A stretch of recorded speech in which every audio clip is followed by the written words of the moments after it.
Hello friends, आज हम बात करने वाले हैं पतंजलि की। इस वीडियो में हम देखेंगे कि कैसे एक इंडियन कंपनी ने बड़ी बड़ी एमएनसीज के पसीने निकलवा दिए हैं। इस वीडियो में हम बेसिकली बात करेंगे पतंजलि की सक्सेस स्टोरी की। बात कर लेते हैं कंपनी की बैकग्राउंड के बारे में कि कंपनी की शुरुआत की थी बाबा रामदेव और आचार्य बालकृष्ण ने, जो कि बहुत पहले करी थी। बट कंपनी ने जो फॉर्मल तौर पे एफएमसीजी मार्केट में कदम रखे थे, वो कदम रखे थे 2006 में पतंजलि आयुर्वेद लिमिटेड बना के।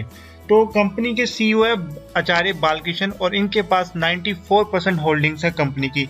और आपको जान के आश्चर्य होगा कि आचार्य बालकृष्ण इंडिया के 48th रिचेस्ट आदमी है।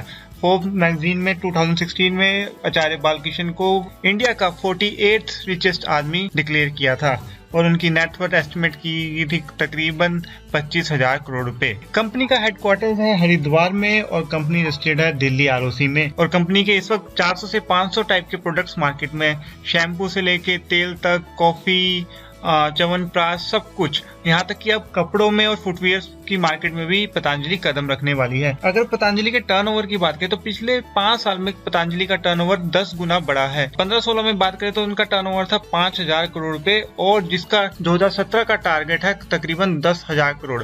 मतलब 10,000 करोड़ अगर होता है तो उसका मतलब ये नेस्ले और पीएनजी को क्रॉस कर जाएगी। अगर ये अपना टारगेट अचीव करती है तो हिंदुस्तान यूनिलीवर्स के बाद इंडिया में दूसरी बड़ी सबसे बड़ी एफएमसीजी कंपनी बन जाएगी पतंजलि। तो क्या रीजंस है पतंजलि के इतने तगड़े सक्सेस रेट का? क्यों पतंजलि इतनी सक्सेसफुल हो रही है? इनकी सक्सेस के बहुत सारे कारण हैं, जैसे रीजनेबल प्राइसिंग, एक मजबूत डिस्ट्रीब्यूशन चैनल, मार्केटिंग स्ट्रेटजी और जो सबसे ज्यादा इनके फेवर में काम करता है इनका स्वदेशी फैक्टर। और इसके अलावा एक और फैक्टर है जो इनकी सक्सेस का कारण है, वो है सिंगल ब्रांड स्ट्रेटजी। अगर सिंगल ब्रांड स्ट्रेटजी होती क्या है, आप मान लीजिए आप पीएनजी के प्रोडक्ट्स देख लीजिए। पीएनजी के प्रोडक्ट्स अगर देखेंगे जैसे कि टाइड, एरियल और क्या कहते हैं जिलेट वगैरह, जो भी प्रोडक्ट्स हैं उनके इन्हीं अपने नाम से फेमस है, पीएनजी के नाम से फेमस नहीं है। वो हर प्रोडक्ट्स का अलग ब्रांड बनाते हैं। इसी तरह हिंदुस्तान लीवर को देखेंगे अगर तो उनके बहुत सारे प्रोडक्ट जैसे लक्स, पॉन्ड, सर्फ एक्सेल, तो हर प्रोडक्ट अलग ब्रांड के नाम से बिकता है। जबकि आप पतंजलि का देखेंगे तो पतंजलि के नाम से ही हर प्रोडक्ट बिकता है, जैसे पतंजलि दंत कांति, पतंजलि च्यवनप्राश, पतंजलि नूडल्स वगैरह सब पतंजलि के नाम से ही बिकते हैं। तो क्या होता है, इससे फैक्टर होता है कि इनकी मार्केटिंग कॉस्ट क्या, उन्हें क्या करना है कि पतंजलि का नाम फेमस करना है। अब हिंदुस्तान लीवर्स या पीएनजी वालों को क्या करना पड़ता है, हर प्रोडक्ट को फेमस करना पड़ता है। जैसे कि अगर पीएनजी वाले टाइड की ऐड करेंगे तो सिर्फ टाइड की ऐड हो रही है, पीएनजी की एज अ होल ऐड नहीं हो रही। इसी तरह अगर लक्स की ऐड करें तो हिंदुस्तान लीवर सिर्फ लक्स की ऐड करे, बाकी किसी प्रोडक्ट की ऐड नहीं कर पा रहा। पर पतंजलि कोई भी ऐड बनाता है तो पतंजलि की ही ऐड होती है, चाहे वो चावल की ऐड बनाए चाहे अपनी घी की ऐड बनाए, पर ऐड किसकी हो रही है, ऑन एंड ऑल पतंजलि की हो रही है। तो जो इनका ये फैक्टर है कि सिंगल ब्रांड स्ट्रेटेजी अपनाई है, वो काफी कामयाब है। तो ये फॉर्मूला बिल्कुल सिंपल है, अपना ब्रांड नेम लाइए, एक सब ब्रांड नेम लाइए और बन गया आपका प्रोडक्ट का ब्रांड नेम। इसी फॉर्मूले पे काम करता है गूगल। जैसे गूगल का हर प्रोडक्ट ऐसे आता है, Google maps, Google search, Google AdSense, Google Edward, तो सबके साथ गूगल अटैच होता है और इसी फॉर्मूले पे काम करता है पतंजलि भी। बट कई लोग कहते हैं कि सिंगल ब्रांड स्ट्रेटजी कामयाब नहीं होती, बट उसका उल्टा ही होता है। अब आप मान लीजिए अगर पतंजलि का कोई प्रोडक्ट खराब निकलता है तो क्या करेगा बंदा कि सारे पतंजलि के प्रोडक्ट बनाना नहीं छोड़ता, यूज कंज्यूम करना नहीं छोड़ता। और अगर हम सोचे कि अगर हम सिंगल ब्रांड स्ट्रेटजी नहीं अपनाएं तो हमारी कंपनी में एडवर्स इफेक्ट नहीं पड़ेगा, तो ये भी गलत है। जैसे कि मैगी जब बैन हुई थी तो नेस्ले के शेयर ड्रास्टिकली गिरे थे। क्यों? क्योंकि मैगी ब्रांड आता है नेस्ले कंपनी के अंदर। तो इसका कोई फैक्टर नहीं हुआ कि अगर मैगी के अगर एडवर्स न्यूज आती है तो नेस्ले को कोई फर्क नहीं पड़ता, ऐसा बिल्कुल भी नहीं है। तो ये पॉइंट जाता है पतंजलि के फेवर में। उसके बाद आते हैं इनके स्वदेशी फैक्टर के।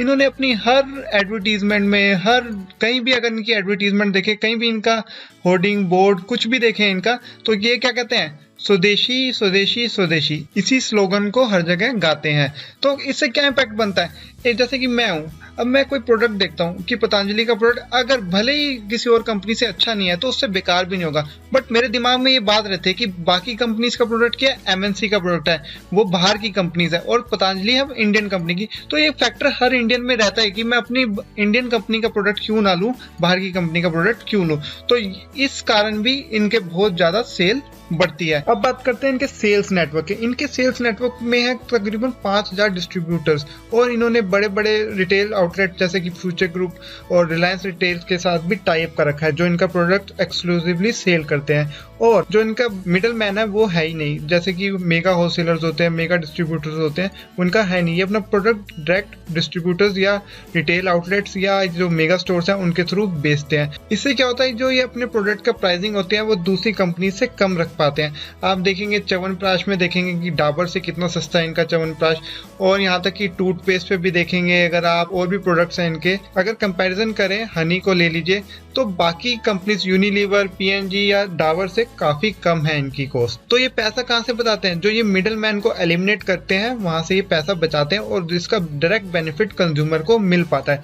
और अगर इनका प्रॉफिट मार्जिन भी देखेंगे, अगर जो डिस्ट्रीब्यूटर को मिलता है वो 10, 12 या मैक्स टू मैक्स कई प्रोडक्ट्स पे 20% है। तो इसका सारा फायदा जाता है कंज्यूमर को, और जिससे पतंजलि के जो प्रोडक्ट्स के प्राइस है वो काफी कम रहते हैं दूसरों के कंपैरिजन में। तो ये भी बहुत बड़ा फैक्टर है जो पतंजलि को बहुत आगे लेके जा रहा है। अगला फैक्टर है Baba as a face of Patanjali. Baba Ramdev देखेंगे आप, आज की डेट में पतंजलि किसके नाम से जाना जाता है, बाबा रामदेव के नाम से। और जब तक बाबा रामदेव फेमस नहीं हुए थे तब तक पतंजलि के प्रोडक्ट मार्केट में नहीं आए थे। तो जो सारी बाबा रामदेव की गुडविल है वो पतंजलि यूज कर रहा है, चाहे वो इंडिया अगेंस्ट करप्शन वाले मूवमेंट से मिली हो, चाहे वो एज अ योग गुरु मिली हो, चाहे जैसी मर्जी हो। तो सारी की सारी बाबा रामदेव की गुडविल कहाँ जा रही है, पतंजलि के प्रोडक्ट को एंडोर्स करने में। जब तक बाबा रामदेव फेमस नहीं हुए थे तब तक इनके कोई प्रोडक्ट मार्केट में, तब तक इनके प्रोडक्ट मार्केट में आते थे पर वो चलते भी नहीं थे। पर जब से बाबा रामदेव फेमस हुए और टीवी में ऐड आनी शुरू हुई है उनकी, तब से पतंजलि की बिक्री भी बहुत ज्यादा बढ़ी है। और आई होप आगे भी इसी तरह इनकी सेल बढ़ती ही जाएगी, कम होने का नाम तो होता ही नहीं। और भी बहुत छोटे छोटे फैक्टर्स हैं जो पतंजलि के ग्रोथ में काम आ रहे हैं, बट मेजरली यही फैक्टर्स है जो पतंजलि को इतना सक्सेसफुल बना रहे हैं। और मेरी इस वीडियो में फिलहाल तो सिर्फ इतना ही था। अगर और कोई पॉइंट मैंने मिस कर दिया है तो जरूर कमेंट करें नीचे, और इस वीडियो को लाइक जरूर कीजिएगा, सब्सक्राइब जरूर कीजिएगा। सब्सक्राइब से काम नहीं चलेगा तो सब्सक्राइब बटन के साथ जो घंटी होती है उसे जरूर बजाइएगा। अगर उस बेल आइकन को प्रेस नहीं करेंगे तब तक आपको मेरी वीडियोस की नोटिफिकेशन नहीं आएगी। So keep sharing, keep liking, signing off for the day, bye bye.